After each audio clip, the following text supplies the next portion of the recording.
누구의 말이요? 예레미야의 말. 하나님이 예레미야에게 네 말을 두루마리 책에 기록한 문서를 백성들에게 낭독하라 그랬죠.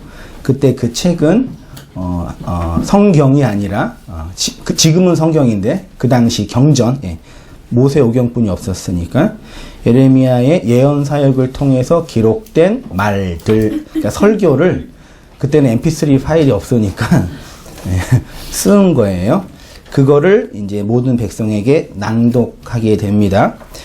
오늘은 지난주 모든 말씀을 두루마리 책에 기록하고 또 오타 낭독하라라는 지난주 설교에 이어서요. 두 번째로 하나님의 소리로 살아가는 성도의 인생이라는 제목으로 지난주 설교 한 반 정도는 반복하는 듯 해요. 제가 말씀을 준비하고 또 개인적으로 저도 이렇게 공부하고 하다가 감동받고 은혜 받고 계속 이렇게 되새김질 하게 되는 그런 내용이기 때문에 내용상으로는 반복하지만 또 확장되는 부분도 있고 또 다시금 우리가 이렇게 고민하다 보면 또 이전에 보지 못했던 것들도 볼 수 있으니까요. 또 그렇게 또 깊이 새기고 나누고 갔으면 좋겠어요. 36장 1절부터 10절에 하나님은 예레미야에게 예언의 말씀을 기록하고 백성들에게 낭독하라고 했어요. 예레미야는 시위대 뜰에 갇혀 있었기 때문에 바룩에게 자신에게 임한 여호와의 말씀을 그대로 불러주었고 바룩은 예레미야의 소리를 그대로 두루마리 파피루스에 기록을 했겠지요. 바룩은 금식일을 선포하고 백성들에게 여호와의 말씀을 낭독했습니다. 놀라운 일이 일어난 듯해요. 왜 그런 거 하니 11절에 고관들이 이 바룩의 낭독을 듣고 오 대박이다 그런 거죠. 이거 좀 좋은데? 이거 괜찮네? 그리고 이제 고관들의 생각에 이 설교를 이 낭독된 글을 여호야김 왕에 들려주었으면 좋겠다. 우리도 설교 들을 때 그럴 때 많이 있죠. 이 설교는 저 사람이 들었으면 좋겠다. 나는 됐고 이미 저 사람이 들었으면 좋겠다. 이게 동서고금을 막론하고 모든 사람의 태도였나 봅니다. 그래서 이제 그 말씀을 들려주는 과정이 15절부터 있는데 이거 한번 같이 읽어보겠습니다. 15절 시작. 그들이 바룩에게 이르되 앉아서 이를 우리 귀에 낭독하라. 바룩이 그들의 귀에 낭독하매 그들이 그 모든 말씀을 듣고 놀라 서로 보며 바룩에게 이르되 우리가 이 모든 말을 왕에게 아뢰리라. 그들이 또 너는 그가 불러주는 이 모든 말을 어떻게 기록하였느냐 정하노니 우리에게 알리라. 바룩이 대답하되 그가 그의 입으로 이 모든 말을 내게 불러주기로 내가 먹으로 쓰게 기록하였노라. 이에 고관들이 바룩에게 이르되 너는 가서 예레미야와 함께 숨고 그 곳을 사람에게 알리지 말라 하니라. 이 설교가 대박이긴 하지만 여호야김 귀에 들어가면 바룩이랑 예레미야가 좀 해코지를 당할 것 같은 인상을 받았나 봐요. 그러니까 일단 숨어봐라. 되게 희한해요. 참 놀랍지 않나요?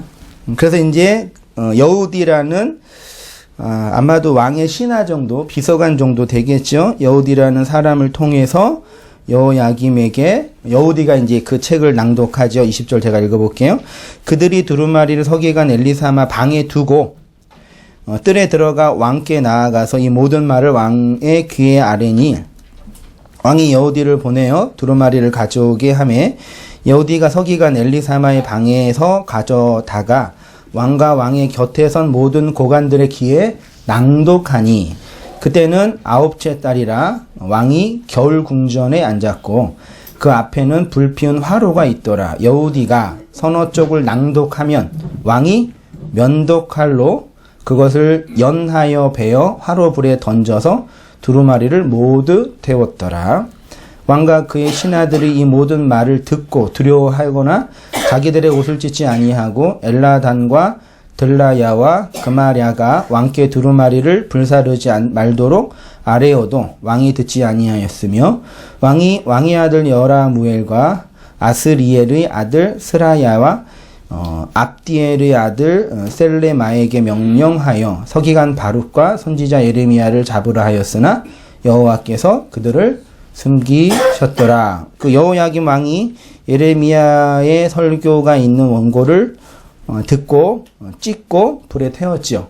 그 이후에 27절부터요. 어떤 얘기가 있냐면 다시 여호와의 말씀이 예레미야에게 임해서 불태워 없어진 책을 다시 기록하고 이제 예레미야 36장이 끝나게 되는 성경의 이야기입니다. 이 이야기를 통해서 하나님의 말씀을 담는 성도에 대해서 한번 살펴보겠는데 지난주 살펴보았던 것처럼 한자로 우상이라는 단어가 짝우의 모양상이라고 했죠. 이 우자가 뜻이 짝, 배필, 허수아비, 짝수, 짝수란 뜻도 있대요. 또 동사로 짝짓다 이런 뜻도 있답니다. 또 상은 모양, 본뜬 형상, 동사로는 본뜨다, 닮다, 모방하다 이런 뜻이 있대요. 사전적 의미로서의 우상은 원형을 설명하는 모형, 의미를 담은 상징. 그래서 중요한 그 해석학적 기제가 원형이라는 게 있고 원형을 담는 게 모형이죠. 그래서 원형이 오면 모형은 어떻게 돼요? 없어지죠. 그 다음에 의미를 담고 있는 게 뭐라고요? 상징이라고 할게요. 요거를 해석학적으로 비유라고도 할 수 있어요. 그러니까 모형과 상징은 원형과 의미를 담고 있는 거죠. 그래서 원형이 드러나면 모형은 삭제되고 의미가 드러나면 비유, 상징도 삭제되죠. 성경의 언어는 다 모형과 상징으로 되어 있죠. 맞나요? 물론 문자적으로 역사적으로 확실하게 기록된 말이지만 의미가 있고 원형이 있다는 얘기죠. 결론적으로 말씀을 드리면 이게 우예요. 요게. 그래서 요거에 갇혀 있는 걸 우상 숭배라고 정의하자. 그렇죠? 그런데 인간은 우상을 숭배하기 때문에 원형보다는 모형, 의미보다는 상징에 매여 삽니다. 그래서 모형과 상징에 매여 살아가는 자를 우상숭배다. 그러니까 우상숭배하면 막 이교도에게 절하고 막 뭐 바치고 그런 외적인 태도 정도가 아니라 기본적으로 존재론과 인식론적인 어떤 근본적인 게 있다. 그 얘기를 말씀드리고 싶은 겁니다. 우상을 헬라어로 보니까 한자로는 짜구의 모양상이고 헬라어로 보니까 신약 성경에는 에이돌론이 우상으로 번역이 됐어요. 물론 다른 번역도 많이 있습니다. 에이돌론은 에이도라는 보다에서 왔답니다. 비슷하지 않나요? 눈에 보이는 것, 요거요. 겉으로 드러난 것, 그림이나 형상으로 만든 것을 에이돌론 우상이라고 합니다.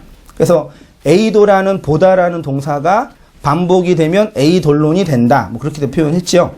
다시 말해서 속에 있는 의미와 원형을 보지 않고 상징과 모형을 보는 것을 에이돌론 우상이라고 합니다. 하나님이 자신을 우리에게 뭘로 계시해 주셨냐면 우상으로 계시해 주셨어요. 자, 로마서 1장 19절 같이 읽어보겠습니다. 시작.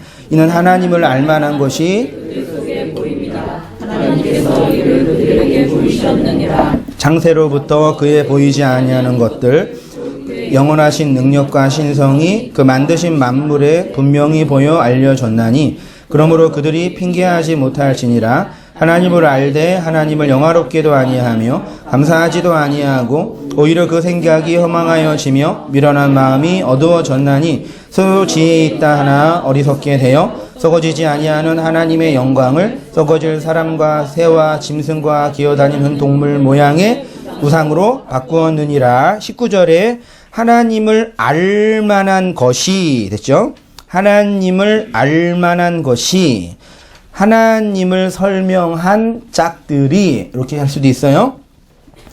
그들 속에 요 그들이 어디냐면 천지 만물 속에 보여진대요. 쉽게 말해 자연 만물이 인간의 선생이 돼서 하나님이 우리의 짝인 것을 가르치고 있다라는 말씀인 거죠. 하나님을 보이고 하나님에 대해 말하고 있는 거예요. 누가요? 예, 자연 만물이요. 그래서 인간이 자연 만물의 가르침을 잘 받으면 그 속에 짝으로 계시는 하나님을 볼 수 있을까요? 보지 못할까요? 자연 만물의 가르침을 잘 받으면 그 속에 하나님이 담겨 놓으신 하나님의 신성의 영광을 볼 수 있을까요? 보지 못할까요? 논리적으로는 볼 수 있습니다. 하나님이 담겨 놓으셨으니까요. 그런데 문제는 뭐냐면 인간은 선악과를 먹은 인생이기 때문에 삐뚤어져 있어서 선악 판단의 주체가 되기 때문에 아무리 착하고 반듯한 사람이라도 자연 만물의 가르침을 통해서 왜곡된 상, 그렇죠? 자연이 우리에게 하나님을 비추는데 우리 안에서 우리 속에서 이렇게 삐뚤어지는 거죠. 왜냐하면 우상은 자신이 무엇을 상징하고 어떤 것을 예표하는지 스스로 소리를 내지 못하기 때문에. 지난주에 이스라엘 백성이 우상에 대해서 그 부정적인 언어로 말할 때 우상은 보지 못하고 듣지 못하고 냄새 맡지 못한다 그랬죠? 우상은 말하지 못한다는 얘기예요. 자기가 뭘 의미하는지 소리를 못 낸다. 이렇게 이해하시면 돼요.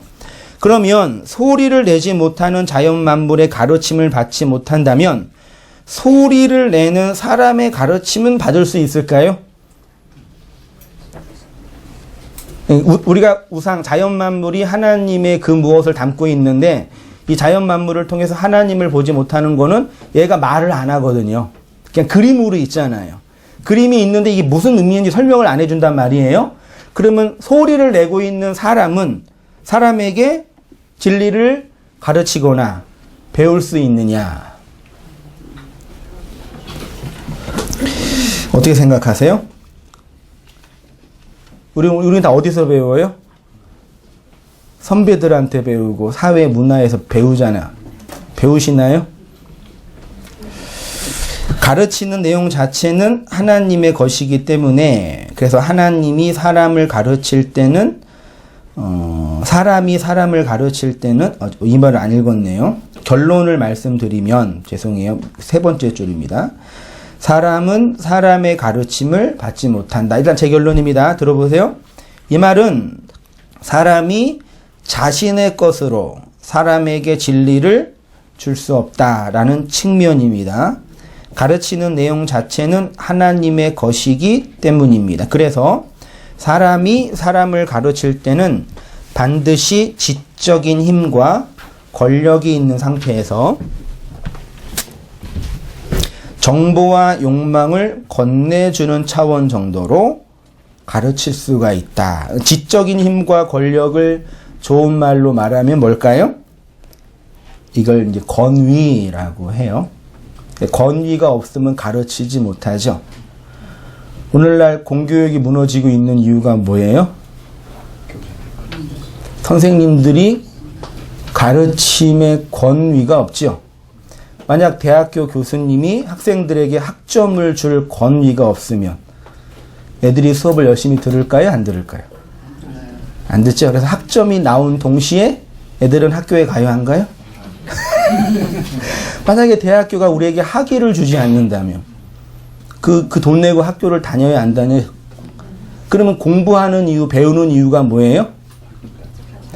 그거를 제가 이제 좋은 말로 지적인 힘 혹은 욕망, 내가 원하는 욕망을 그 권위자가 채워주니까. 그러니까 오늘날 우리 공교육이 무너지고 있는 현상을 보면서 저 어렸을 때만 해도 선생님은 똥도 안 누는 줄 알았어요. 저 초등학교 때 그랬거든요. 요즘 초등학생은 그래요? 안 그래요? 안 그러죠? 점점점 권위가 떨어지는 뭐 사회적 문제이지만 뭐 그게 다 아시죠? 왜 그러는지? 근데 이제 애들이 선생님을 뭘로 보냐면 스승으로 보지 않고 뭘로 보냐면 그냥 공무원, 교육 공무원 중에 한 분 정도 인식을 해서 나중에 졸업하고 원하는 직업 중에 하나가 선생님이라고 하는 측면이 그런 게 있는 거잖아요. 그러니까 가르칠 수 있는 권위가 없어지면 가르칠 수 없는 거죠. 그런 의미에서는 가르칠 수 없는 거죠. 학위를 주고 학점을 주고 취업을 주는 그것 때문에 오는 거잖아요. 교회는요? 교회는 구원을 주고 은혜를 주고 위로를 주고 또 뭐 없나 줄 거? 그거 주니까 오는 거잖아요. 거짓 선지자들은 말하자면 예수를 자신들의 정보와 욕망으로 건네주는 자들, 정보와 욕망으로 건네주는 거를 우상이다 라고 제가 표현하는 겁니다. 그것을 성경은 사람의 가르침, 우상의 가르침, 미혹하는 영과 귀신들의 가르침이라고 표현을 하는 거예요. 인간의 욕망을 확장하고 인간이 바라고 원하는 것들을 이루어주고, 인간은 사람의 가르침도 자연 만물의 가르침도 받지 못하는 욕망 덩어리입니다. 그러면 인간을 가르칠 수 있는 유일한 선생은 누구냐? 당연히 하나님뿐이 안 계시죠. 그 하나님을 성령 하나님이라고 표현을 할 수 있겠습니다. 그러면 성령의 가르침은 뭐냐? 성령의 가르침은 방언도 아니고 신비한 지식의 체험도 아니며 감정적인 경험도 아니고 성령의 가르치면 생명의 전달이다. 이게 무슨 말인지 보세요. 단순히 지식과 정보의 전달일 수 없으며 내 욕망의 정당성과 확장을 보장하는 것일 수도 없습니다. 그래서 바울은 이렇게 고백해요. 고린도전서 4장 15절 이하입니다. 그리스도 안에서 일만 누구요? 스승이 있으되, 스승은 많이 있으되 아버지는 많지 아니하니 그리스도 예수 안에서 내가 복음으로써 너희를 낳았습니다. 그러므로 내가 너희에게 권하노니 너희는 나를 본받는 자가 되라. 이로 말미암아 내가 주 안에서 내 사랑하고 신실한 아들 디모데를 너희에게 보내었노니 그가 너희로 하여금 그리스도 예수 안에서 나의 행사 곧 내가 각처 각 교회에서 가르치는 것을 생각나게 하리라. 그러네요. 여기 4장 15절에 말하는 스승이 헬라어로 파이다 고고스래요. 파이다 고고스. 옛날 성경에는 이거를 뭘로 번역했냐면 몽학 선생으로 번역을 했고요. 번역된 성경에서는 초등교사로 번역을 했어요. 쉽게 말하면 율법이에요. 파이다 고고스가요. 더 쉽게 말하면 하나님을 상징하는 우상이고 진리를 설명하는 상징이에요. 이 세상의 자연 만물은 하나님을 담고 있는 우상입니다. 그 우상이 우리에게 하나님의 생명을 주면 아버지가 된다라는 말씀입니다. 그래서 바울은 복음으로써 너희를 낳았다. 낳았다가 겟나오. 생명이 되다. 생명이 될 수 있는 방법에 대해서 요한 1, 2, 3서는 뭐라 그래요? 무엇이 있으면 생명이 돼요? 요한 1, 2, 3서에는 아들이 있는 자는 생명이 있고 그랬죠. 하나님의 아들을 건네주는 걸 그 씨니까 그게 아버지예요. 그러면 바울이 지금 스승은 많이 있다. 율법교사. 우상의 가르침은 아니 많이가 아니라 다예요. 그렇죠? 제가 여러분에게 뭘로 가르치고 있어요? 제 설교 원고로 가르치고 있죠. 이게 뭐예요? 우상이에요. 그렇죠? 우상으로 진리를 가르치려면 문자를 통해서 안에 있는 내용과 뜻을 전하는 거죠. 그거는 제가 전하는 게 아니라 아버지가 전하는 거죠. 그 성령의 가르침이라고 하는 거죠. 5년 전에 제설교를 예를 들어서 제설교를 듣고 그 설교의 내용에 은혜를 받았어요. 그는 넘어갈게요. 우상이에요. 네, 문자는 선생이에요. 근데 바울은 선생 되지 말고 아버지가 되라 그랬죠. 자, 그러면 생명을 건네주는 아버지는 어떻게 되냐?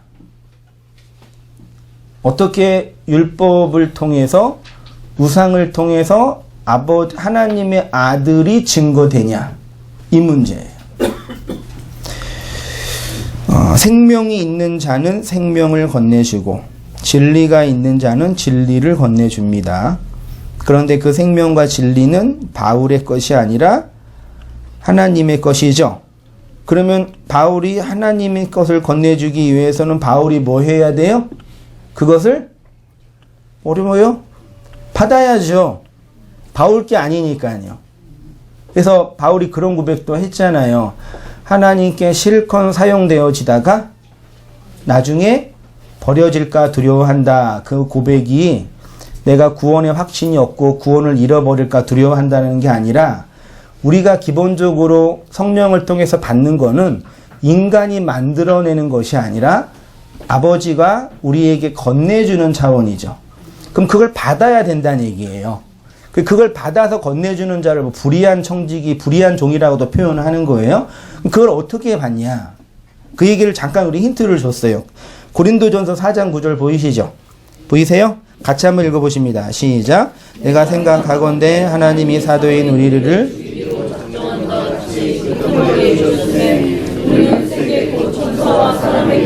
우리가 되었노라. 우리는 그리스도 때문에 어리석으나 너희는 그리스도 안에서 지혜롭고 우리는 약하나 너희는 강하고 너희는 존귀하나 우리는 비천하여 이 시각까지 우리가 줄이고 목마르며 헐벗고 매맞으며 정처가 없고 또 수고하여 친히 손으로 일을 하며 모욕을 당한 즉 축복하고 박해를 받은 즉 참고 비방을 받은 즉 권면하니 우리가 지금까지 세상에 더러운 것과 만물의 찌꺼기 같이 되었도다. 내가 너희를 부끄럽게 하려고 이것을 쓰는 것이 아니라 오직 너희를 내 사랑하는 자녀같이 권하려 하는 것이라. 아멘. 여기 하나님이 사도 바울과 동역자들을 죽이기로 작정된 자로 끄트머리에 두셨죠. 이 끄트머리가 에스카토스라고 제가 여러 번 말씀을 드렸는데 이 세상의 마지막 하나로 두셨죠. 율법의 마지막 하나 사랑이 완성이 된다. 그런 측면으로 많이 말씀을 드렸는데 하나님이 어떻게 우리에게 아들의 생명을 건네주냐? 어떻게 해요? 세상 끄트머리에 원고에 없어요? 두셔서. 그러면 누가 아들을 받아요? 세상 끄트머리에 있는 사람만. 열이 하나로 완성된 사람만. 그래서 안식과 용서가 주어진 사람만. 논리적으로 그렇습니다. 잘 따라와 보세요. 세상 끄트머리에서 뭘 경험하냐? 나는 날마다 죽노라. 그것을 신학적인 용어로 자기 깨어짐이라고 표현한 겁니다. 3페이지 오른쪽이요. 바울의 고백을 한마디로 말하면 나는 그리스도로 말미암아 깨어지고 죽어가며 삭제당하고 있다. 그런데 그것이 생명이고 진리이다. 됐죠? 네, 그 자기 깨어지면 이게 뭐냐? 성화냐? 돌이킴이냐? 이게 다양한 용어의 의미가 있는데 이렇게 잘 들어보세요. 많은 분들이 자기 깨어짐 혹은 성화를 오해하고 있는데 뭘로요? 도덕적으로 깨끗한 사람이 되기 위해서 노력하는 거. 이거 노력이 필요해요? 안 필요해요? 필요해요? 안 필요해요? 필요하죠. 되게 어려워요. 그거 쉬운 거 아니에요. 혹은 종교적으로 열심을 내서 내 것을 포기하는 차원. 필요해요? 안 필요해요? 그렇게 무엇인가 내가 내 것을 포기하거나 시간을 투자하거나 뭔가를 해서 얻는 것. 그거를 자기 깨어짐 혹은 거룩한 성화. 이렇게 이해하잖아요. 제가 말씀드리는 자기 깨어짐, 세상 끄트머리에 둔다라는 그런 차원이 아닙니다. 도덕과 종교적인 열심과 아무 상관이 없습니다. 그러니까 거기에서는 자유로우시면 돼요. 근데 또 한편으로는 좀 사족을 말씀을 드리면 점점점 우리가 살고 있는 시대에 점점점 도덕성이 없어지는 듯한 느낌을 받을 때가 많이 있어요. 제 개인적으로요. 엊그저께인가 이렇게 50대 넘은 남성이 그 여간에 불질러가지고 무고한 사람 10명 같이 사상을 당했잖아요. 그 뉴스에 신문에 보니까 밤에 잠자리에 들어갔는데 성매매 안 해준다고 열받아가지고 뿌렸다 그랬잖아요. 그러니까 이 50대 넘은 남성을 제가 무시하는 게 아니라요. 50대 넘은 남성 중에 아내 없고 자식 없으면 막 나갈 가능성이 많이 있다. 어떤 느낌인지 아세요? 나를 지탱하고 나를 지지해주고 나를 잡아줄 이 세상의 끈들이 거의 없는 거예요. 그래서 뭐에 따라만 움직여요? 욕망에 따라만 움직여요. 요즘 젊은이들 로열로족? 욜로족. 감사합니다. 주의자명 대신에. 욜로족이 뭔지 아시죠? 우리 최소한 50대, 60대 넘으신 분들은 지금 참고 나중에 쓰는 게 좋아요? 나중에 대충 가난할 때 지금 쓰는 게 좋아요? 지금 참고. 그치, 대부분 50대. 근데 요즘 젊은이들은 지금 쓰고 나중에는 모르겠다 해요. 이게 욜로족의 핵심적인 사상이거든요. 근데 그래서 이제 결혼도 하고 어떤 부부들이 많이 생기냐면 우리는 아이는 안 갖고 우리끼리 즐겁게 행복하게 이렇게 지내자라는 그런 마인드, 굳이 뭐 이렇게 구차하게 하지 말고. 근데 그거는 사회적인 현상이니까 문제가 없는데, 그러니까 그분들의 그 태도가 뭐냐면, 지금은 막 견디고 나중에 나중에 돈 쓰는 건 그거는 이렇게 별로 좋은 삶이 아니다. 지금 막 견디면서 나중에 못하는 건 그건 좋은 삶이 아니고, 지금 내가 원하는 걸 하는 게 행복한 삶이다. 이런 세계관과 교리적 명제를 가지고 그렇게 하는 거예요. 그럼 제가 그런 마음이 들었어요. 그러면 지금 애새끼들 때문에 지지고 볶고 싸우고 교육비 때문에 막 힘들어하고 그렇게 살아가는 그 삶이 고통스러운 삶이에요?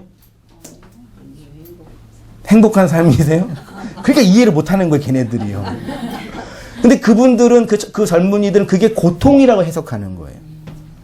근데 제 경험으로도 물론 힘들게 사는 건 힘들지요.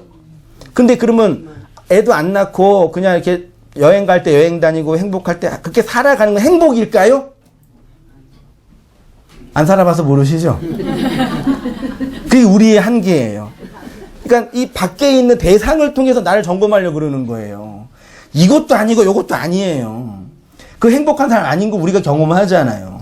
그러니까 그게 말하자면 어떤 사회 풍조냐면 국가나 집단이 해체되고 개인과 나 중심의 사회가 움직여지는 거예요. 개별자가 중요한 시대가 된 건데 그게 이제 도덕성과 관련이 있는 거예요. 그런 의미에서는요. 근데 그걸 염두에 두더라도 자기 깨어짐은 1차적으로 그런 건 아니다. 그 말씀 드리는 거예요. 자기 깨어짐은 뭐냐? 내 입장과 내 위치를 중심으로 하나님을 끌어당기는 것이 아니라 내 입장과 내 위치가 하나님께로 이동되는 것이다. 이게 무슨 뜻인지 설명해 드릴게요. 자기 깨어짐은 내 위치와 입장을 중심으로 하나님을 끌어당기는 게 아니라 내 입장과 내 위치가 하나님께로 이동되는 거다. 나의 우로우신 하나님을 그 속의 의미인 내 짝으로 받아서 생명을 담는 자로 살아가는 것이 자기 깨어짐이다. 우상숭배자들의 가장 핵심적인 삶의 태도는 무엇이냐면 하나님의 말씀을 받을 준비를 하지 않는다. 나 중심에서의 하나님 보기, 내 입장에서의 하나님 이해예요. 그걸 제가 하나님의 말씀을 받을 준비를 안 한다. 이거를 아까 우리 말씀으로 본다면 하나님의 말씀이 상징과 비유라는 걸 몰라요. 왜요? 요게 전부니까. 상징과 비유인 걸 알면 그 상징과 비유의 의미를 알려고 하겠죠. 거기에는 관심이 없어요. 아침에 제가 배송할 때 식당에 가서 배송을 하면 재밌는 게 뭐냐면 꼭 문 앞이나 카운터 위에 뭐가 있는지 아세요? 식당에는 거의 문 앞이나 카운터, 돈계산 딱 위에 있어요. 거의 대부분요. 돈 위에 있어요. 뭐가 있어요? 그분이 교회 다니시거나 그런 뭐가 있어요? 예쁜 액자가 이렇게 있고 그 액자에 뭐가 있어요? 민수기 6장이나 욥기나 너를 창대케 하리라. 이게 없는 데는 또 뭐가 있는지 아세요? 북어 대가리. 대가리 표준말이에요. 이렇게 북어. 근데 북어를 왜 명주실에 왜 걸어놔요? 혹시 아시는 분 계세요? 또 공부해야 되나? 그 명주실. 아니면은 뭐 이렇게 부저 이렇게 돼 있는 거예요. 왜요? 부저. 그 이것과 이거의 차이가 뭐예요? 요거 문자죠. 문자잖아요. 문자를 그림화한 거죠. 그럼 요것도 우상이죠. 요것도 우상이죠. 그러니까 우상 숭배자들은 이것에 내가 너를 창대케 하리라 그 의미가 뭔지에 관심이 있어요, 없어요? 그게 우상 숭배라니까요. 이 문자의 의미에는 관심이 없고 요게 있다.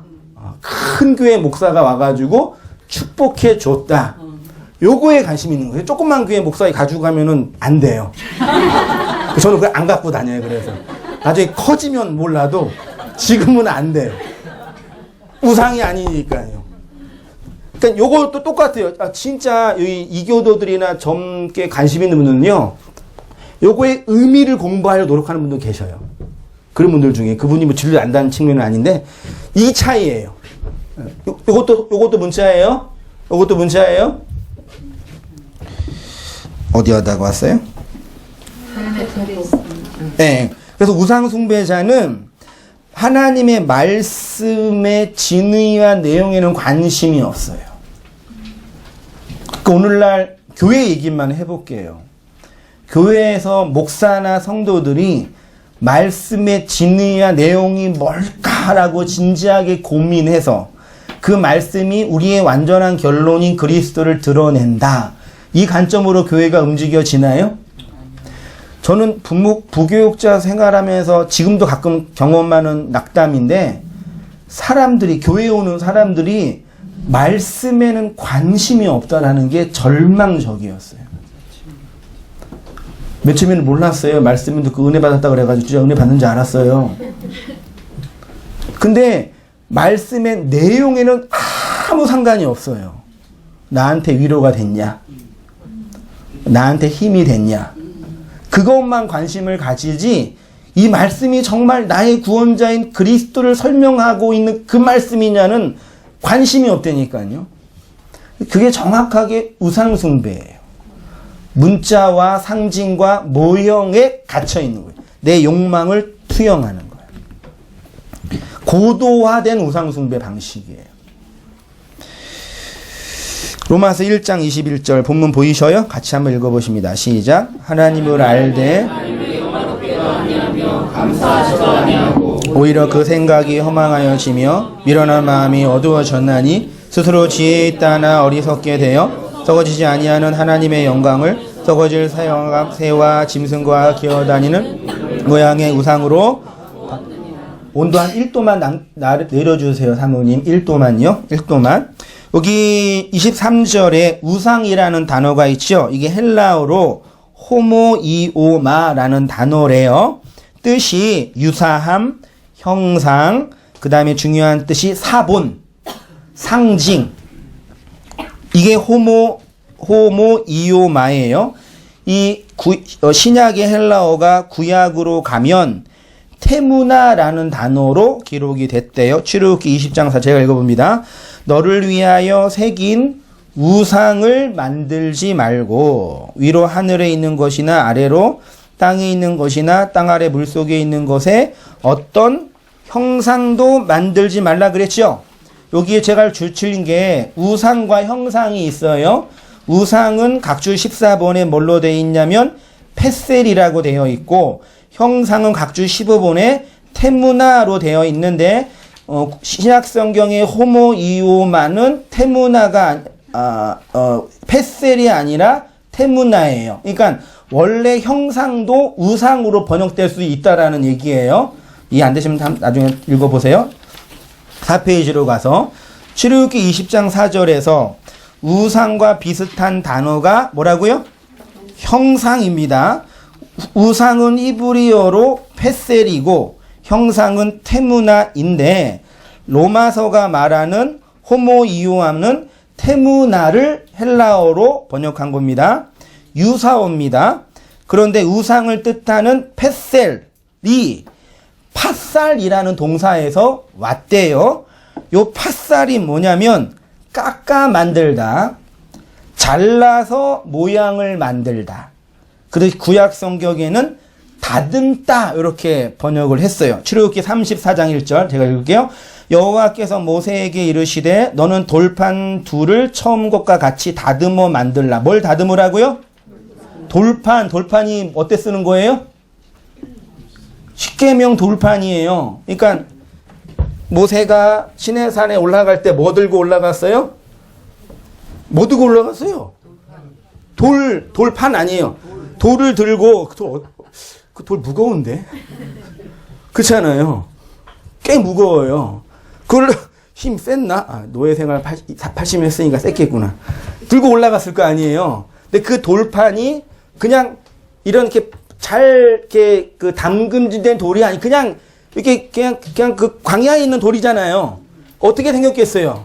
그냥 이렇게 생겼을 거 아니에요. 그 하나님 뭐라 그러신 거예요? 테무나 팥살이 뭐예요? 깎아 만든 거 다듬는 거예요. 다듬어서 모양도 예쁘게 만들고 표면도 글자가 기록될 수 있게 만들라.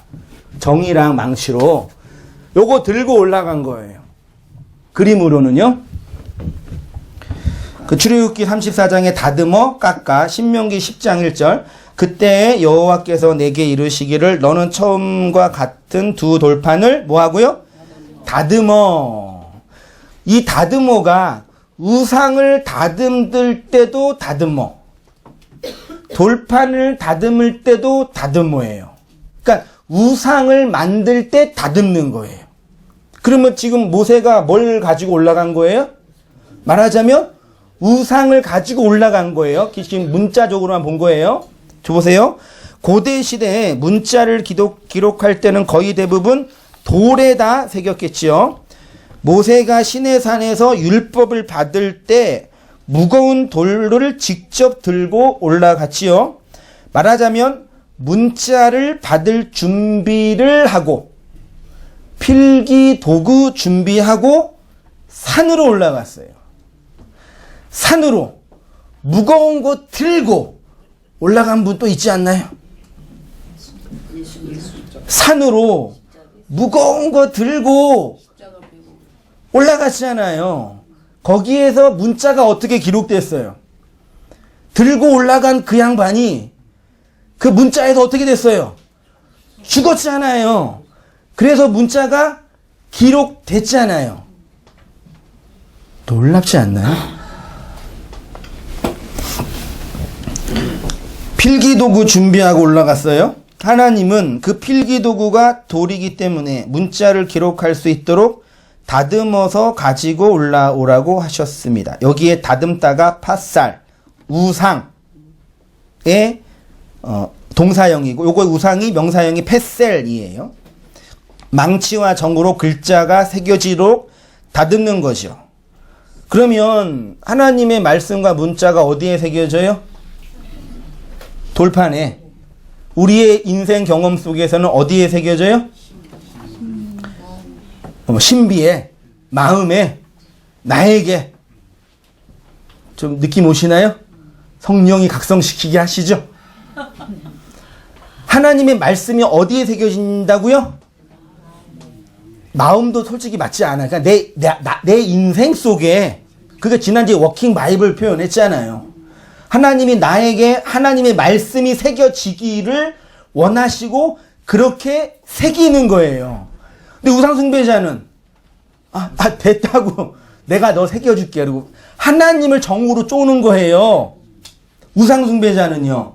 근데 진리를 따라가는 사람은 하나님이 그 말씀으로 나를 새긴다. 이건 무슨 말씀인지 아시죠? 그러니까 우상을 다듬는 것과 돌을 다듬는 것 같아요. 망치와 정이 들려진 대상이 달라요. 우상은 내가 주체가 되어 다듬는 것이고 내 욕망의 투영물. 돌판은 하나님의 주체가 돼서 나를 말씀이 기록되도록 다듬는 거죠. 이 인간 존재의 차이점은 두 가지뿐이 없는데 내가 주체가 되어서 하나님을 우상으로 다듬느냐 혹은 하나님이 주체가 되어서 나를 말씀으로 다듬느냐 두 가지뿐이 없어요. 인생 속에서 내가 주체가 돼서 하나님을 잘 다듬느냐 우상을 잘 포장해 드리느냐 아니면 그 우상이 말해서 나를 깨냐 두 개예요. 전자는 우상 숭배자이고 후자는 진리로 살아가는 자들이죠. 그래서 묵시복음 안에서 복음 진리 안에 있는 성도의 자의식은 뭐예요? 하나님이 내 인생을 붙들어 주시구나. 내가 기도하면 하나님이 응답해 주시는구나. 그런 자의식이에요? 하나님이 내가 힘쓰시면 다 해주시는구나. 그런 자의식이에요? 그런 자의식 있어요? 없어요? 믿음을 좀 가지세요. 제발 좀. 그런 자의식이 있을 수도 있어요. 네, 있는 거지 뭐라 안 할게요. 분명하게 공통적으로 있는 우리의 자의식은 하나님이 나를 다듬고 계시구나. 혹은 하나님이 나를 그 진리의 정으로 깨트리고 계시는구나. 하나님이 나를 끌고 가시는구나라는 자의식은 다 있으시죠. 할렐루야.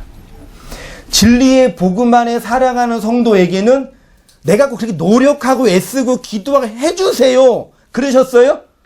하나님 나 깨트려 주세요. 그러셨어요? 물론 그랬겠죠. 근데 그런 고백 안 해도 하나님이 그 말씀으로 나를 다루시는 것을 고백하시죠. 호몰로게오 하시잖아요. 그게 신앙의 고백이라니까요.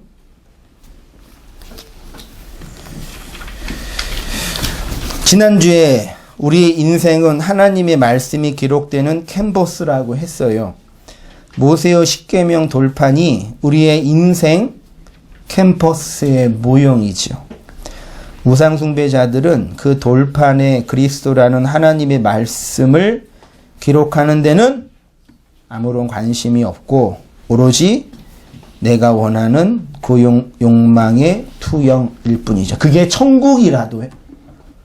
그게 구원이라고 해도요.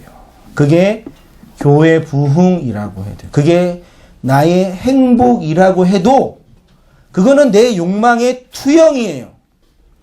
그래서 그런 식의 천국은 줘요, 안 줘요? 안 준단 말이에요. 용어 차이가 뭔지 아시죠? 구원을 원하고 천국을 원하고 진리를 원하는 게 나쁘다는 얘기가 아니라 어린아이가 나 칼 주세요 그러면 안 주는 것도 기본적인 사실이잖아요. 그러니까 내가 욕망하는 투영물이 아니라 그분이 욕망하는 투영물이 내 안에 경험된다. 그래서 우리의 경험 속에서 기도 응답이 좌절되고 내가 원하는 게 깨트려지고 내가 바라는 요것만 됐으면 좋겠다라는 나의 그 간절한 인간적인 욕망마저도 하나님께서 아주 그냥 버리실 때가 있잖아요. 이것만 되면 내가 될 것 같는데 그 마지막 하나 있지요. 우리를 미워해서 그러시는 게 아니라니까요. 정말 주시고자 하는 것이 있어요. 우상을 숭배하는 자는 우상을 이용할 생각만 하지 진리가 돼서 진리를 따르는 자는 자기 깨어짐을 통해 자신에게 새겨진 그 말씀을 따라갑니다. 우상과 진리의 차이점은 이것입니다. 우상을 숭배하는 자들은 자기를 다듬지 않고 우상을 다듬어요. 또 인간관계 안에서도요. 절대로 관계가 안 되는 사람이 이 사람이에요. 끝까지 나만 잘났다. 끝까지 내 위치와 내 판단이 옳다. 이런 분과 교제할 수 있어요? 그분이 권력이 많으면 찌그러져 있어야지. 사장님이 훈화하시면 아버지가 잔소리 하시면 찌그러져 있어야죠. 그거는 인간관계가 아니잖아요. 인간 사회에서도 그런데. 그러나 진리는 정반대입니다. 그 진리가 나를 다듬습니다. 이것이 하나님의 말씀이 기록되는 인생인 것이고요. 진리에 의해서 다듬어지는 성도의 삶인 거죠.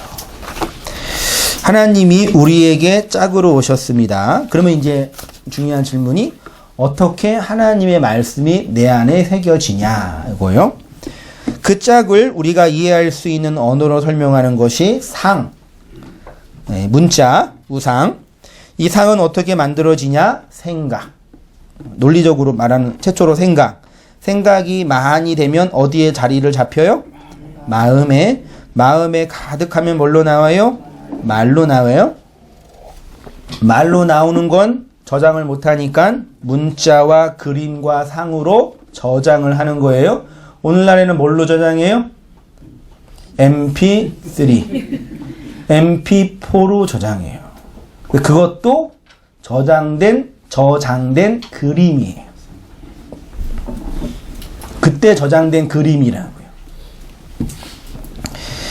하나님이 자신의 신성을 만물이라는 상에 보여주셨습니다. 그런데 사람들은 그 상을 보면서 내가 받아야 할 짝, 생명으로 받지 않고 밖으로 섬겨야 할 상으로 바꾸는 거죠. 그래서 그 상을 부적으로, 치성의 대상으로, 길흉을 점치는 것으로, 욕망으로 투영하는 것으로 바꾸는 거죠. 우상과 진리는 결국 같은 것입니다. 우상이 진리이고 진리가 우상이에요.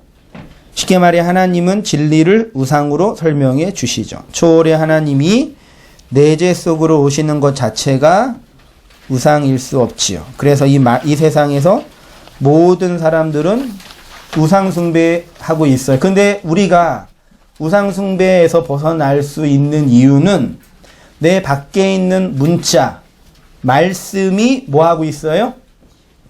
소리를 내고 있잖아요. 지금 우리 성경은 안 걷고 다니지만 이 성경은 우상이에요? 진리예요? 성경이라고 치고 기록된 문자는 우상이에요? 진리예요? 우상이죠. 그래서 나중에 우리가 완성되면 이 성경은 필요 없어요? 필요 없어. 천국에는 성경이 필요 없는 거예요. 요것도 폐기 처분하시는 거예요. 근데 사람들이 성경을 읽으면서 그 속에 진리를 보지 못할 때가 있죠. 왜요? 이 우상이 말하도록 허락하지 않는 거예요. 우상이 나한테 조명하도록 상관하지 않고 내가 얘를 보는 게 중요한 거예요.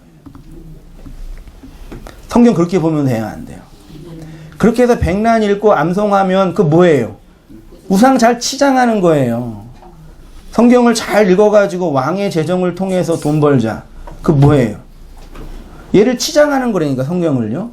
제자훈련 잘 받아서 교회 부흥의 밑거름이 되자. 좋지요? 좋아요, 교회 성장에는요. 근데 우상이 된다니까요. 보세요, 그 제자훈련에서 부흥한 교회가 어떻게 하고 있나요? 그 많은 돈 가지고 헤게모니 싸움을 하면서. 그래서 조그만 교회가 좋은 것 같아요. 헤게모니도 없고 이거는 돈 가지고 튈 것도 없고. 얼마나 자유로워요. 사람들 많이 못 오게 해요. 네. 그렇다고 막 이렇게 상처받지 마세요. 이제 농담이에요. 이분은 막 교회에 관심이 없어 막 하는 걸 그러지 마 해가지고 막 안 해요, 저요. 좀 이렇게 좀 병이 깊으면 약도 좀 세야 돼요. 뭐 하자고 그러는 거예요. CEO나 하지. 그냥 장사나 잘해가 돈 벌든지. 그런데 우상과 진리를 구분을 하자면 우상이 소리를 내면 진리가 되죠. 그래서 목사가 소리를 못 내면 뭐가 돼요? 우상이 돼요. 목사의 뭐만 막으면 교회는 끝나요? 입만 막아요. 진짜 중요해요. 목사는 말하는 사람이에요. 그래서 가끔 과격한 얘기 해더라도 좀 새겨 들으시고 상처받지 마시고 말하는 자유가 있어야 돼, 목사에게는요. 오늘날 목사들 보세요. 무슨 자유가 있어요? 예? 큰 교회는 돈이라도 있지. 돈도 안 줘요. 지금 큰 교회는요. 다 장로들이 해먹어가지고.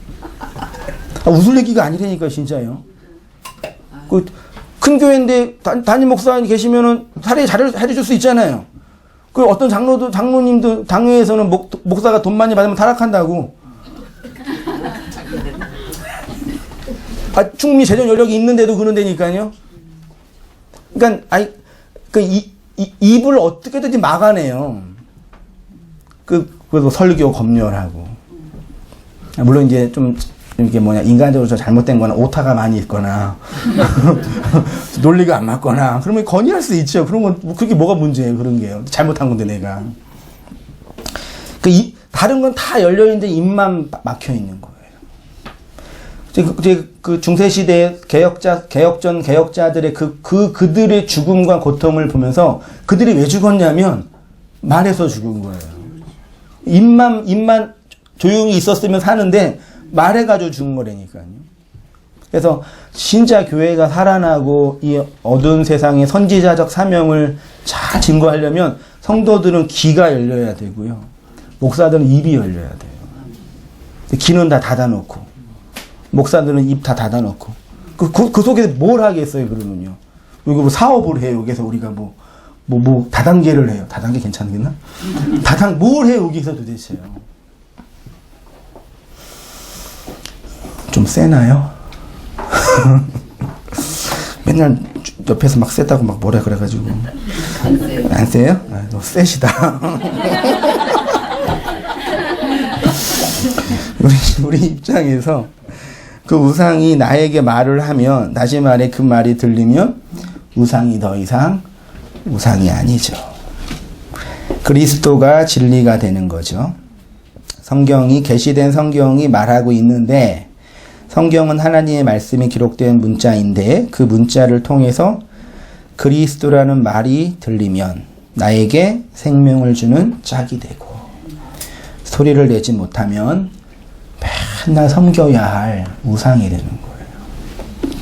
그래서 기록된 말씀을 통해서 그리스도라는 하나님의 소리를 들으면 하나님이 짝이 돼서 우리의 생명이 되는 거고요. 우상과 진리의 차이는 소리를 내느냐, 소리를 못 내느냐. 그렇죠? 귀가 열려야 소리를 내죠. 입으로 말해야 귀가 열리죠. 그러니까 귀와 입은 같은 거예요. 들려야 말하고 말해야 들리죠. 그러니까 주고 받고 말하고 주고 받고 말하면서 뭐가 되나요? 거기에서 진리가 증폭되는 거예요. 제가 경험했어요. 맨 처음 개척하고 나서 하루 종일 공부만 하잖아요. 그 카페에 사람도 안 오는 데서. 그럼 공부 막 집어넣으니까 마음에 뭐가 일어나겠어요. 막 말하고 싶은 건데 말할 사람이 있나? 그 손님한테 하기는 그렇고. 그래서 조용히 카페 문 닫고 혼자 이렇게 mp3에 저장한 거 녹음했어요. 이제 막 말하고. 미쳤지? 막 말하고 그걸 또 유튜브에 올렸어요. 우리 집사람이 그거 듣고 이 남편이 돌았나 막 대단하다 그랬거든요. 그렇게 하다가 이제 한 명, 두 명 지체들 오면은 내가 정리하고 공부하고 말한 거예요. 1대1로, 2대1로. 말했잖아요. 말하고 듣고 말하고. 그 말한 거 저장해놓고 유튜브에 또 올려요. 그거 듣고 또 누가 와요. 신기해 죽겠어요. 무슨 건지. 그러니까 이게 말하고 듣고 말하고, 이 언론이 이걸 잘해요. 우리나라 언론이 진보 언론과, 보수 언론이죠. 그러니까 진보 언론은 좌측에 있는 당이고, 보수 언론은 우측에 있는 당이잖아요. 그 우측에 있는 당에서 얘기를 하면, 우측에 있는 진보래. 보수 언론이 그걸 받아 적고, 막 말해요. 그 말한 거를 또 보수해서 봐라 신문에 나왔다 또 말을 막 지가 말해놓고 막 말해요. 그래서 막 크게 올라가는 거예요. 그걸 여론화하는 거예요. 여기도 마찬가지예요. 그래서 말했는데 그 진보리 막 말해놓고 봐라 여론이 그렇다 막 말하고 하는 거예요. 이렇게. 그래서 막 커져서 이렇게 세상이 어떻게 돼요? 말싸움이 되는 거예요. 그 말싸움 하는 것이 정치예요. 그 정치가 되면 기본적으로 뭘 잘해야 돼요? 말을 잘해야 돼요. 속에 뭐 다 의도를 가지고 말하는 거예요. 그 정치 얘기고 진리적인 측면도 마찬가지예요. 듣고 말하고 기록하고 쓰고 올리고 막 하면 뭐가 막 일어나요. 그럼 거기를 듣고 이건 뭐야? 이건 어떤 거야? 다 그렇게 해서 말씀을 들으신 거잖아요. 좋은 방법 제가 가르쳐 드렸어요. 근데 그거를 말할 사람이 없으면 누구랑 해요? 예?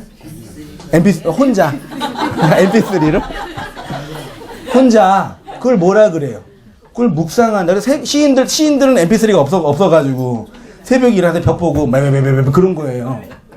걔네는 MP3 없었으니까 혼자 아침에 새벽에 일어나고 혼자 읊조렸잖아요. 그래서 우리 공부하시는 장로님은 한 분은 교회에서 혼자 묵시복음을 알아가지고 이게 말하지도 못하고 하지 못하고 혼자 산책하면서 혼자 하늘 향해서 말한대요. 이렇게. 그래서 말하면서 내가 지금 정신병자인가 그러면서. 그러니까 그렇게 말이 나한테 좀 과격하게 말은 하늘을 향해 쏴도요. 그 말은 흘러가요. 진짜 흘러간 것 같아요. 그 말이 언젠가 돌아서 나한테 들어와요. 그 속담에도 그런 얘기 있죠. 네. 계시된 성경이 말씀하고 있습니다. 성경이 하나님의 말씀이 기록된 문자입니다. 읽었죠? 예, 밑에 그래서 기록된 읽었네요. 받은 그 말을 소리를 내느냐, 여전히 벙어리로 있느냐, 그 차이점이죠. 그러니까 우상 숭배자와 진리로 살아가는 자의 차이점은 뭐냐면 받은 그 말을 소리를 내느냐, 여전히 벙어리로 있느냐. 말이 있기는 있는데 소리를 못 내는 것인지 아예 말 자체가 다른 말인 것인지는 또 따져봐야 되겠지요. 그럼 마지막으로 어떻게 우리가 말하며 드러내냐. 하나님은 이렇게 우리의 인생이 그 진리를 담고 소리를 내는 자로 살아가게 하셔요. 이게 하나님의 뜻이고 작정이에요. 우리를 그렇게 이끄시겠다고 이미 계획하셨습니다. 그래서 우리 인생은 진리의 소리를 내는 살아있는 말씀들이 되도록 운명 지어진 거예요. 그러면 이런 질문을 하시죠. 속으로는 무슨 말인지는 알겠는데 한성인 목사나 기타 여러 묵시 복음의 선생들이 하는 말이 어떤 뜻인지는 알겠는데 그거를 말하려고 그러면 잘 안 됩니다. 그렇게 고백하시는 분들이 계시죠. 어떻게 해야 합니까? 말씀을 들을 때는 무슨 말씀인지 충분히 이해가 되는데 받아들여지는데 그러니까 이해가 안 되고 받아들여지지 않는 거는 그 다음 문제. 그는 다른 영역이거든요. 그는 어쩔 수 없어요. 예. 그렇다고 막 떠나가지는 마시고 들으세요. 예. 어떡하겠어요. 제가 더 열심히 해야죠. 근데 그거는 보내고 무슨 말인지는 이해는 됐어요. 마음에 아리랑이 뭔지는 알겠다 그 뜻이에요. 예, 알겠는데 입으로 나가려면 이게 죽겠다. 벙어리 된 가슴이다. 지난주에 그런 나눔을 하셨다면서요. 지집사님 블로그에 있는 걸 제가 그대로 옮겼는데 어떤 권사님이 다 아시는 권사님이 하나님이 우리의 말을 채우시는 과정이기 때문이다. 컵에 물이 차면 그때부터 흘러나오는 것처럼 하나님이 우리의 마음을 채우는 과정이다. 컵이랑 지진이랑 언어 습득도 비슷하더라고요. 나중에 결론으로 말할 건데요. 말과 진리의 그래프라고 제가 이렇게 대충 만들어 놓으면, 요거 시간이라고 그러고, 요거를 자기 깨어짐이라고 할게요. 깨어짐. 진리, 뭐라고 그랬죠? 예. 진리를 말하는 그래프는 시간과 깨어짐에 비례한다. 비례해요. 예. 시간에 따라서 비례한다. 예. 됐죠? 근데 이 그래프를 잘 보면 여기를 미적분하면은 쭉 올라가는 게 아니라 자세히 적분하면은 올라가는데 일정량이 필요하는 것 같아요. 그렇죠? 그리고 어느 계기가 되면 요 인계점이죠? 뿅! 많이 올라가면 좋겠지만 또 똥에다 쭉 또 깊어요. 쭉 이렇게. 그러니까 처음에 올라가는 양에 비해서 끝에는 점점 작겠죠. 그래서 오래 가면 갈수록 성숙대에 가는 것이 덜 더디 가는 것으로 느껴지는 거죠. 요거는 결국 이렇게 되는 거예요. 그러면 이 과정이 뭐냐, 요거예요. 요게 이제 권사님은 채우는 과정이다. 그쵸? 네. 요게 A점, B점, C점은 위치로는, 깨어짐의 위치로는 똑같지만 시간은 다르잖아요. 계속 차는 거죠. 어느 순간에 빡 터지는 거죠.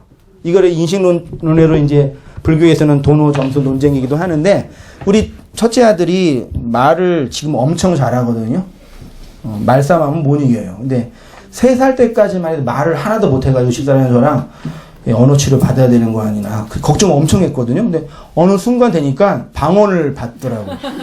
샬라샬라 막 해가지고 이 완전 조용히 시키고 싶을 정도예요, 이제는요. 그러니까 3년 동안 듣는 거죠. 언어를 듣다가 이 언어 다 읽게 된다면서요. 듣다가 어느 시간이 딱 되면 딱 터져가지고 올라가는 거죠. 그러니까 언어뿐만 아니라 인생의 모든 경험에서 지진이 일어날 때도 산이 무너질 때도 무너지기 그 직전에 산이 계속 운다 그러더라고요. 계속 물이 쌓이고 계속 울다가 어느 인계점에 딱 도달하면은 와르르 무너지는 거죠. 그러니까 우리 인생 속에 말씀을 묵시복음을 이해하고 복음을 깨닫는 과정에서 그렇게 말씀을 들으면서 반복하는 과정은 계속 있지만 그 과정이 어느 인계점이 되면 이전과 다른 차원의 언어, 이전과 다른 차원의 해석, 이전과 다른 차원의 용납과 용서가 주어졌잖아요. 그렇죠? 그랬잖아요. 그러면 하나님의 말을 채우시는 인생 과정이요. 그러면 하나님이 우리의 인생 속에서 당신의 말을 채우시는 과정을 어떻게 경험하냐? 바울의 고백처럼 내 입장과 내 판단이 삭제되어 가는 경험을 하겠지요. 자기 깨어짐이 지속적으로 되어가는 경험 속에서 진리의 말이 담겨지겠지요. 잘 익혀진 고기가 맛있지요. 고기가 안 익혀지면 오래 담긴 술이 향과 맛이 깊지요. 모르세요? 마켓에서 방금 산 소주가 맛있어요? 10년, 20년 담궈놓은 매실주가 맛있어요? 몰라요. 그 향과 깊이는 말로 표현을 못하겠더라고요. 제가 술은 잘 못 마시는데 우리 이사 준비 때문에 집안 청소를 하고 있는데 우리 어머님께서 몇 년 전에 한 5, 6년 전에 10년 가까이 전에 매실주를 담아 놓으셨나 봐요. 그거를 이제 매실 좋아하거든요. 매실 준지는 알았겠죠. 그걸 담고 이제 매실 주라 그래가지고 한 번 마셨는데 이 맛이 술이 아니에요. 그 뭐 하늘에서 내려온 그 맛. 이 향이 그 하루 종일 일해가지고 피곤했는데 다 마시니까 이게 뭐가 샥 성령님께서 주신 은혜처럼 싹 오죠. 그 깡소주 마시면 그런 기분 나겠어요? 큰일 났다. 이 설교 이러면 안 되는데. 그 진짜 깊이가 다르. 그거는 돈 주고 못 사는 거라 그러잖아요. 그 술과 친구는 오래될수록 좋다. 그런 얘기가 있다면서요. 오늘 설교 요것만 기억하신다 이제. 매실주 맛있다 요것만 기억하신다 이제. 오랜 친구가 내 마음을 잘 아는 것처럼 숙성되는 시간만큼 우리가 내는 소리의 내용과 양과 깊이가 다르다. 성도님들의 간증이나 나눔이나 고백을 들을 때요, 그 깊이와 감동이 각각 다른 이유가 여기에 있지요. 진리의 말씀에 오래 담겨진 분들의 고백은 향과 맛이 깊지요. 계속 듣고 싶고 나누고 싶고 담겨지긴 했는데 숙성의 시간과 깊이가 다르면 틀린 말은 아닌데 괜히 재수없죠. 잘난 척한 것처럼 보이고 그럴 때 있잖아요. 그 왜 그럴까요? 틀린 말 아니거든요. 그 사람 말 틀린 말 아니고 맞는 말이에요. 정답이에요. 내 마음에는 안 다가와. 그때 없으세요? 항상 제 설교 들을 때 그러시는 거죠? 아, 어지러워. 그게 이제 말씀에 담겨진 인생 시간만큼 자기가 소화하고 자기가 해석한 언어에 의해 결정되는 거예요.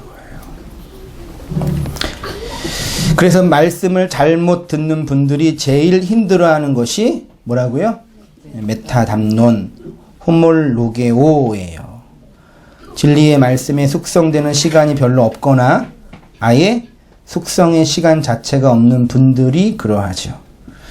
메타담론과 호몰로게오는 쉽게 말하면 내가 말씀에 담겨진 숙성의 시간만큼 흘러나오는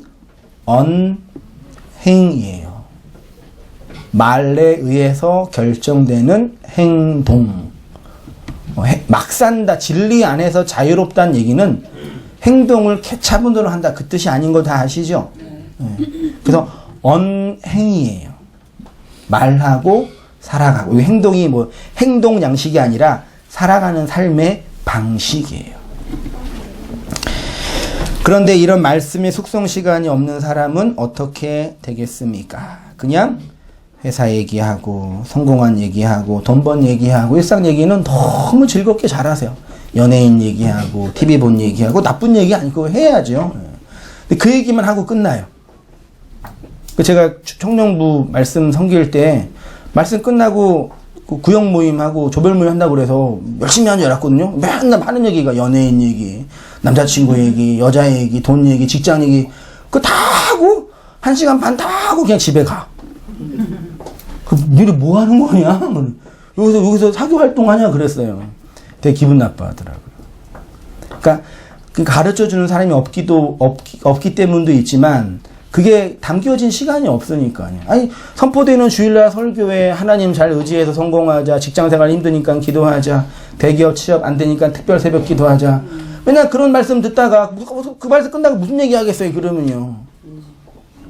그래서 가가지고 이런 거 기독교 아니다. 우리는 메타담론을 나눠야 된다. 그러니까 애들이 도망가죠. 많이 힘들었어요, 그래서요. 그런 얘기, 이런 우리 일상 얘기니까. 근데 이런 거 해도 되고 안 해도 되고 또 처음 만난 사람한테 너가 진리가 뭔지 아나 그럼 또 재수 없잖아요. 그러니까 날씨 얘기도 하고 직장 얘기도 하고 건강 얘기도 하잖아요. 그렇게 하다가 좀 마음 맞고 왜요? 이해가 되면 근데 사실 우리가 배우는 이 진리는 이거 얘기해 줘야 되는 거잖아요. 전자도 문제고 후자도 문제예요. 보자마자 우리 청년들처럼 아무 얘기 딱 안 하고 있다가 시작 진리는 이러고 하면 그것도 당황스러워요 되게. 이게 안 다가워 이게 막 좀 자유롭게 좀 해야죠 뭐든지. 그것도 좀 이렇게 고쳐야 할 문제지만 물론 그렇게 얘기를 못하는 게 단지 말씀이 없기 때문도 있지만 신뢰관계가 없기 때문도 해요. 그래서 제가 우리 어른들 이렇게 말씀 나누고 하는 거 보면서 진리 안에서의 그 자유와 하나님의 깨트려짐의 경험 속에서 서로를 향한 그 신뢰, 이해, 그렇죠. 그래서 너무 우리는 이렇게 잘난 척, 잘난 얘기, 성공한 얘기, 거룩한 얘기 하는 게 길들여져 있잖아요. 그런 얘기만 해야 될 것처럼 느껴지고, 그래서 그런 얘기를 하도록 일부러 의도되어지고, 나쁜 얘기 하면은 나쁜 사람처럼 느껴지고, 그런 게 너무 익숙해져가지고, 자유롭게 말하는 걸 잘 이렇게 기술적으로 못하는 부분도 있는데, 그게 서로에 강한 신뢰가 잘 쌓이면, 이렇게 자연스럽게 나눌 수 있는 거죠. 그것도 되게 중요합니다. 네. 묵시 패러다임의 교회가 인격적으로, 인간적으로, 관계적으로 그런 좋은 신뢰가, 인간적으로 친해야 된다 그런 뜻은 아닌 거 아시죠? 그치만 그 사람에 대한 이해는 필요해요. 이해 없이 막 얘기하면 안 돼요. 늦게 나온 이유가 있고, 못 나온 이유가 있고, 못 듣는 이유가 있어요, 다 정당할 필요는 없겠지만요. 그래서 말씀 나누는 모임들이 그런 진리에 대한 깊은 사모함뿐만 아니라 지체와 타자에 대한 깊이 있는 이해를 가지고 배려해주고 보듬어주고 그렇게 말씀을 듣고 나누고 주고받는 과정이 온땅교회의 홈몰로게오 메타담론이 진리가 그게 세상을 향해서 우리가 섬길 수 있는 구제의 내용이에요. 그게 헌금의 내용이고 그게 우리가 세상을 향해 줄 수 있는 유일한 교회의 힘이라고 저는 믿고 있습니다. 그래서 제가 뭐 의도하지도 않고 이렇게 하시라고도 하지 않았는데 그 진리의 이끌음이죠. 말씀을 따라가는 과정이요. 잘 세워가서 우리처럼 아파하고 고통받는 영혼들이 그 진리로 풍성해졌으면 좋겠고요. 마지막에 읽을게요. 저는 성도님들의 삶이 이 메타 언어와 호몰로게오로 풍성한 삶이 되기를 간절히 바랍니다. 아니 하나님께서 이미 우리를 그 풍성함 속으로 집어넣으셨습니다. 우리를 이 세상 끄트머리에 세우시며 하나하나 진리로 숙성시키십니다. 이 하나님의 이끄심에 인내하시고 순종하셔서 깊이 있는 향과 맛을 내시는 온땅교회 성도님 되시기를 간절히 바랍니다. 기도드리겠습니다. 하나님 아버지 은혜와 사랑을 감사합니다. 부족한 저희 인생을 주의 말씀으로 살펴주시고 그 진리로 인도해 주셔서 이렇게 말씀 가운데 살아가도록 붙잡아 주셨사오니 오늘도 허락하시고 나누어지는 말씀 속에서 우리의 마음이 양식으로 풍성케 되어지고 은혜로 강건케 되어지도록 인도하여 주시옵소서. 우리 온땅교회가 이 어두운 시대에 그리스도의 진리와 하나님의 양식을 증거하는 세상의 빛이 되도록 붙잡아 주셨사오니 각자의 인생과 역사 속에서 하나님이 주신 것들을 잘 받아들이고 해석하여서 양식을 품고 안식을 담고 살아가는 우리의 모든 삶이 되어지도록 인도해 주시옵소서. 특별히 하나님 인생의 끄트머리에서 마지막 하나의 고통과 아픔 속에서 아파하고 있는 지체들도 있고 성도님들도 계실 줄 믿습니다. 그 과정 속에서 하나님이 궁극적으로 이기시고 승리할 걸 믿음으로 바라보면서 나를 이끄시고 나를 깨트셔서 하나님의 말씀을 담는 자로 세우실 것들을 믿음으로 바라보며 살아가는 저희 모든 인생이 되어지도록 하나님 은혜 베풀어 주옵소서. 예수님의 이름으로 기도합니다. 아멘.